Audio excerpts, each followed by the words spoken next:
Hey everybody, welcome to The Early Edge, a mentorship podcast for next generation leaders where we share insights we wish we had learned earlier in our careers. We want to equip you to learn more, grow faster, and thrive in both your work and personal life. I'm Jay. And I'm Jeff. Let's get into today's episode. Hello, Early Edge mentorship podcast listeners. Today is a big day. I like to call this podcast therapy. Jeff and I were talking in the last few days as we've been traveling together and about our government shutdown. And as we record this, this is the day the government has opened back up, or the shutdown agreement was reached, Jeff. And I just thought I need to process some stuff. I don't know that there's anything that gets me more frustrated than leadership that can't get along, and what a prime example of the downstream impact of failed leadership. Yeah, so we'll probably title this Failed Leadership or Failure of Leadership. And disclaimer, this is not a political session. This is not a political episode. This is a discussion about leadership responsibility and when leaders, especially senior leaders, don't properly approach their job responsibility, how there can be downstream impacts that are quite negative. Yeah, and this is just such a prime example because, number one, probably everybody listening is aware of this leadership team and this situation, and probably has been directly or closely impacted by the results of this. And you and I were just attempting to travel to the West Coast this week to work with a client, and we were sitting on the plane. Yep. And we ended up getting off the plane because we couldn't get to our destination on time, and it was going to throw everything off. Yes. And, so there's a direct impact for us. There's so many more that are more deeply rooted and impactful to people's lives than us, being bothered by not getting to a client site on time. Yeah, I think of the folks who are dependent on a paycheck every week or 2 weeks, who don't have a safety net, who are suffering or have been suffering through this failure of leadership. So we are going to equate this to the corporate world. For our audience, this is something that you can pay attention to, because what's really happening, or what happened with Congress, is a team of peers who have a responsibility to deliver a result who failed to do so.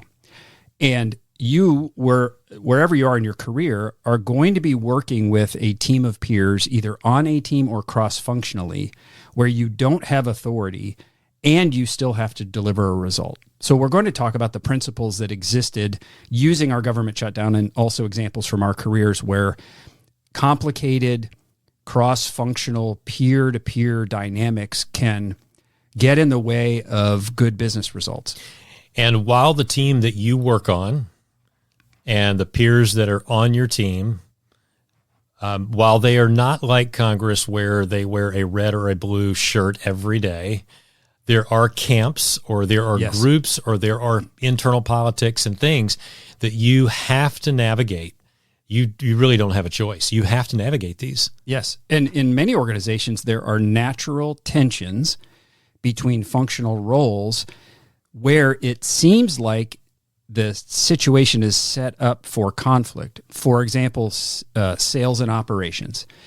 Sales is out there to go generate demand and more work for operations. Well, operations has a responsibility to produce quality goods in a certain amount of time, and we need things from one another all the time. So sales wants more, faster, do what I want, change on a dime. A customer's asking for something. Well, operations wants to produce things in a good and efficient way, and they need sales in order to have jobs.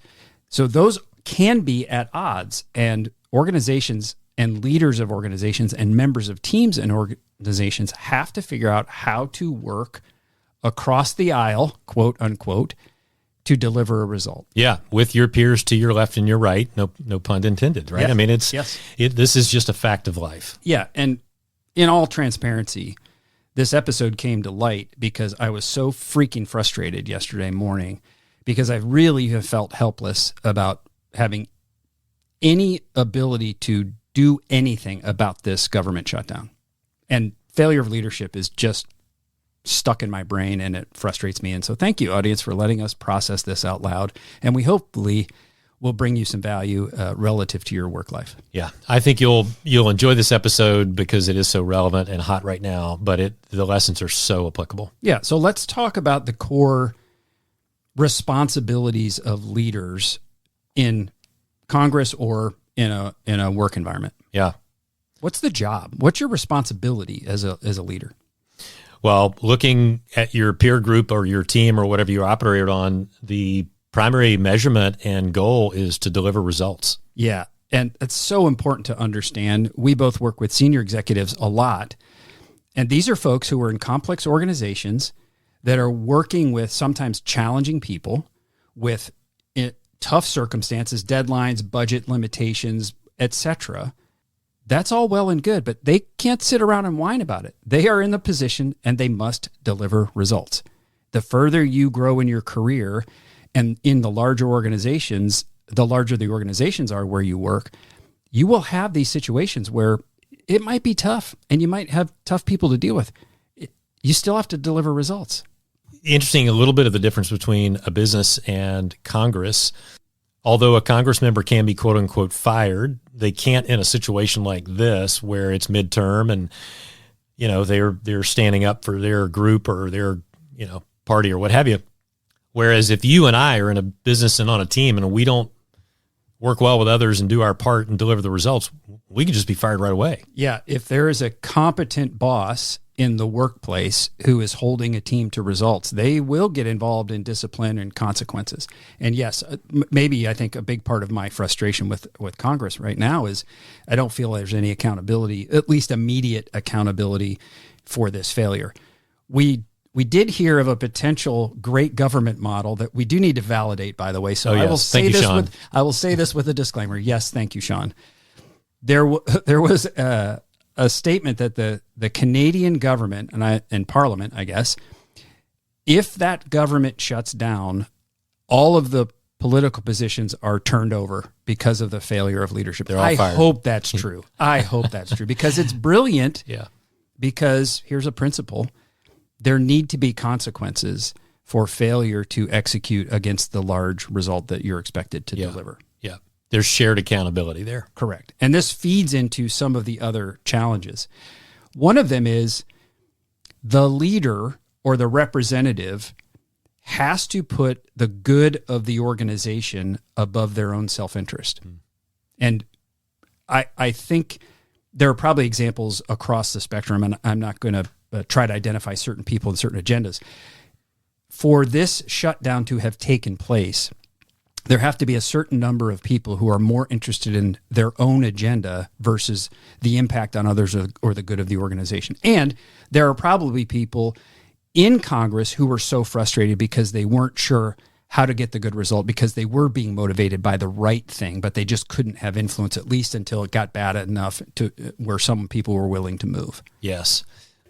In a functioning team, there has to be a willingness to listen and be influenced. And something that I heard years ago that stuck with me is if I write you off, I can't influence you and you can't influence me. So a lot of times what we see in government is they just don't get along. We feel there's hatred. There's some that get along behind the scenes and respect each other and listen, but so many times they simply don't listen because they've written that person or that party off. Or that belief system or that point of view or that policy, and they have elevated their personal style of influence or their personal style of promoting their own agenda above the good of the organization, instead of not writing someone off and being willing to engage and to try to listen and try to collaborate and try to influence through data and facts and points of view, and potentially having to choose compromise, because that's a real thing, especially in a political environment. There must be compromise because of such strong ideologies and beliefs in how things should run. Same thing happens in a corporate environment. You need to be willing to compromise and be ready and see the other person's point of view, be willing to listen. Well, and let's break some news to our audience here. Your perspective and all of your opinions and the way you see the world is not always the right way. What? Yes, I know. Now, are there some moral, ethical rights and wrongs? Sure. Absolutely.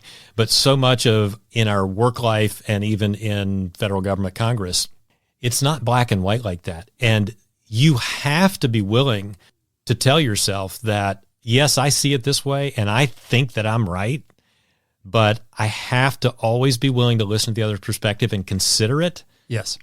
And talk about it. And to the point you just made, compromise is absolutely necessary in life. Yes. And you have to subordinate your pride, be willing to be humble. And then part of that is the wisdom to choose which fights you're going to fight. Where will you say, what hill do I need to die on?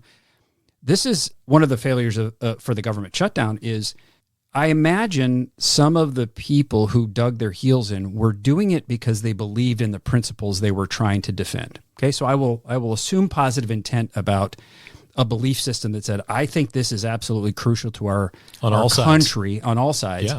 So I'm going to dig in. Using a government shutdown as the lever to deliver your agenda is the wrong lever because of the intense consequences on so many innocent or uninvolved people.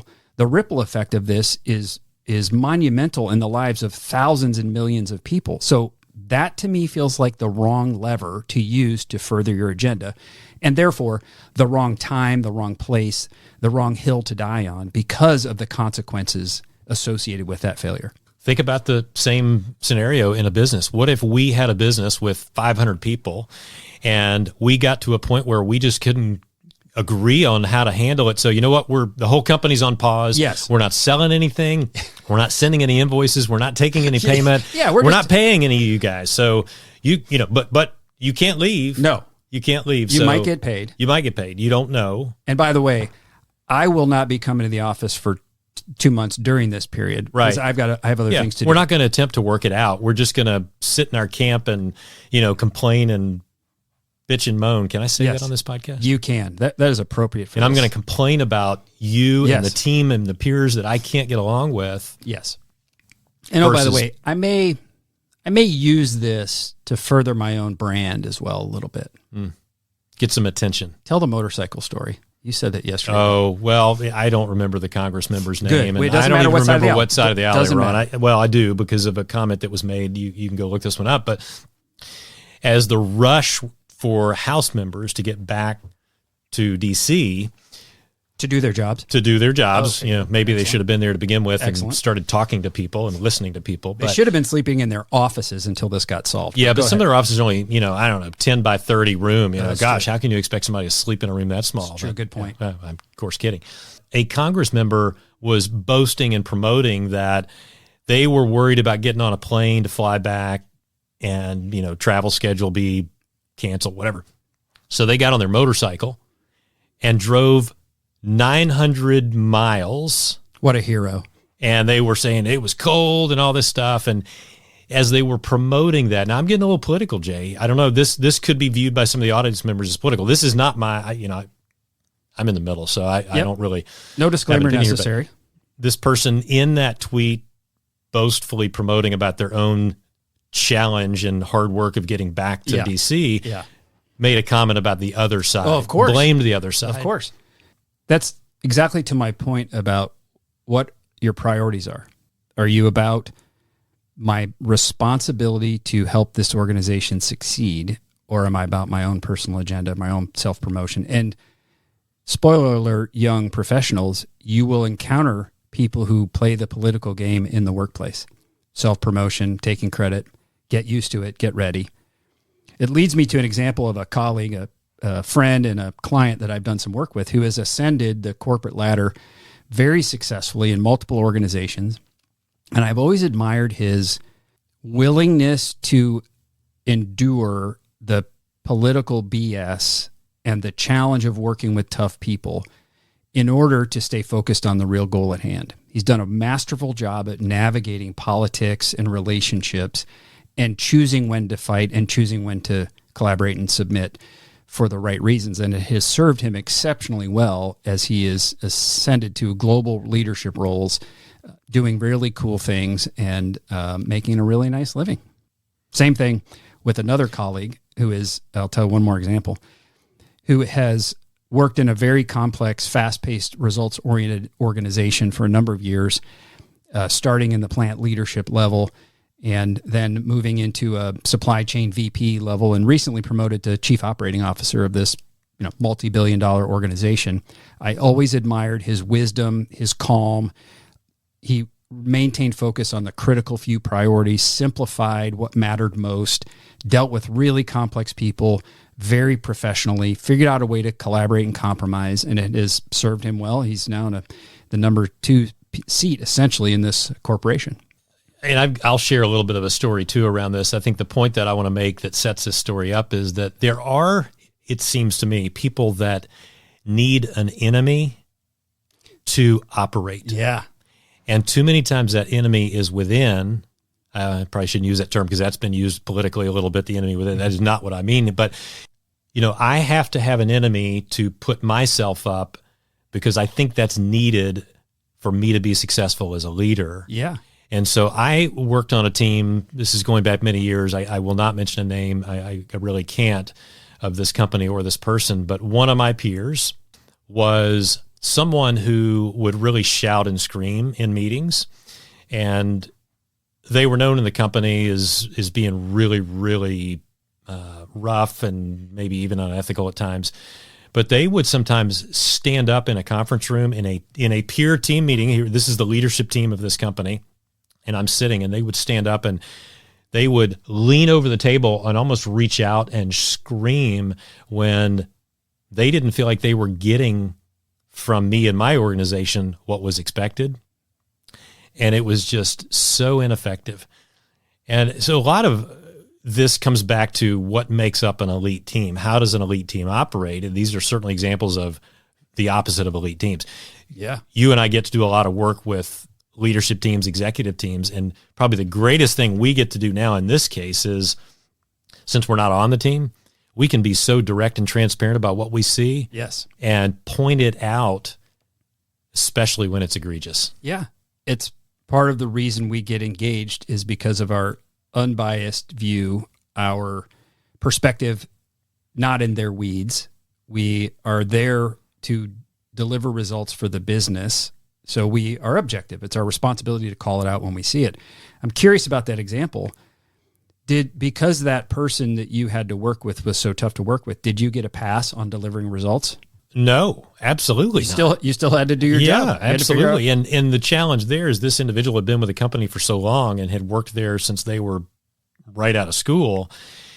This organization put loyalty over results or over elite team and proper communication and all those things that we're talking about here. And so this individual was allowed to operate this way. And ultimately what it led to is a failure of delivering results across the business, not just within a function. Yep. And the organization putting loyalty over innovation and change and health.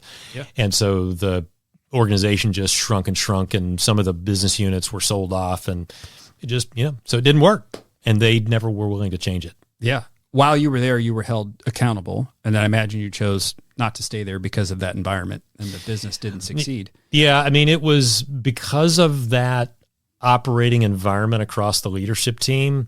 There was accountability, but it wasn't great. And so mediocre results in some areas were allowed. New ideas from new leaders were just ignored or listened to, and then kind of, we can't do that because this person over here who's been leading that function for 25 years, they wouldn't really like that, so we're not going to do it. And so ultimately, your newer leaders, your newer innovators, they came and left. Yeah, that sounds like a failure of leadership. Yeah, failure of leadership for sure. Last example I'll give is I have worked with leadership teams where the senior leader, in this case the CEO, is allowing an environment that is non-productive, which I think is a little bit what you're describing, Jeff.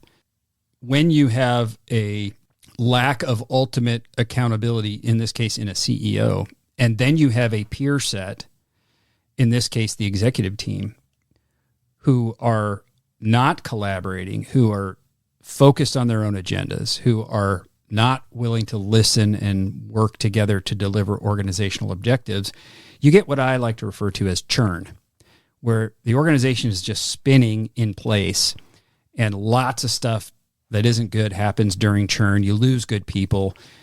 Certainly productivity, profitability suffer. And if you don't deal with it reasonably quickly, that churn momentum creates a culture and a legacy that's really hard to unwind without changing out the CEO. So often the CEO changes out, or the leadership team turns over, or your government shuts down for 43 days, or the company goes out of business or gets acquired. One organization I worked for, I won't mention the name, but there was a phrase that was known as the blank, fill in the name of the company, nod, the blank nod, the company nod. Yes. And that was just a reference to too many times teams in this organization are allowed to just, listen to the other person, just kind of nod, even though there may be disagreement. And I don't really mean like black and white disagreement, but even if they saw it from a little bit different perspective, the lack of accountability and the lack of being willing to discuss conflict or differing opinions and get to a better outcome was just never a part of it. In not all teams there, but in some teams. And so you just kind of nodded, even if you disagreed, and you left the room, and then execution failed and results didn't happen. And because there wasn't alignment. The results pretty predictable. Before we get into key takeaways, I want to reference a book that we mentioned in a recent episode, The 5 Dysfunctions of a Team. And if our Congress and many organizations we've referenced had high functioning teams and didn't have those 5 dysfunctions, we'd have a very different culture, I would say. I think I've mentioned an exercise called Win at All Cost, and I can't set it up well here, but there is an exercise that teams can go through. The main point of this exercise is so many times we naturally view another team internally or another person as the other side, the enemy, or whatever you want to call them. The enemy's a little strong, but this exercise draws out that the other side is who you're competing against outside the organization. So you have to win internally, collectively. Yeah.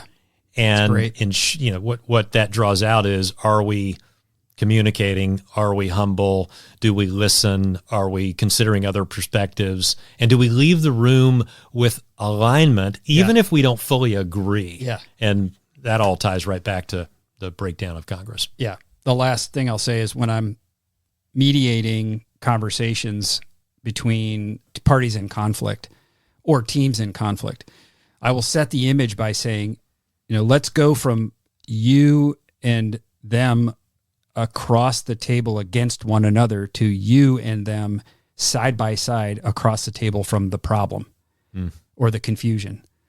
Let's recognize that we need to work together to unpack why this isn't working versus continue to just say, you are the problem. The more you do that, if you're listening to this and you're like, I'm just not comfortable there, I'm not skilled at it, or I'm not good at it, you just have to start. Yes. Just jump in. Get the attitude and the mindset. That's right. Get the attitude and the mindset, and be careful with the words you use, but it's better to dive in and start and get better at it, because it's a muscle that will be strengthened. Yeah, great. Well, let's do key takeaways on what a healthy Congress or a healthy peer group would bring to their job. One is focus on the ultimate job responsibility, which is to deliver results. Yes. I'd say the second one is make sure that your mindset is, I'm willing to listen to alternative perspectives and different opinions, and sit down and put those on the table and understand. That's a little bit of the seek to understand before you act. Yeah, that's great. I'll say something very aggressively here. If your number one priority is your own agenda, you are not fit to lead. Yeah, so true. Okay. Thank you, audience, for allowing this therapy session. I feel a little bit better. I'm glad the shutdown is over, and I will continue to process this with prayer and breathing and do what I can in the environments where I have influence. It has to get better. Yes, it does. All right. That Very is good. your early edge for the week. Thanks everybody. Thanks for listening to The Early Edge, a mentorship podcast for next generation leaders. If you have feedback or would like to submit questions or a topic idea, email us at earlyedge@reddogadvisors.com or earlyedge@altaimpact.com. If you've enjoyed this podcast, please follow, subscribe, rate, and review. See you next time.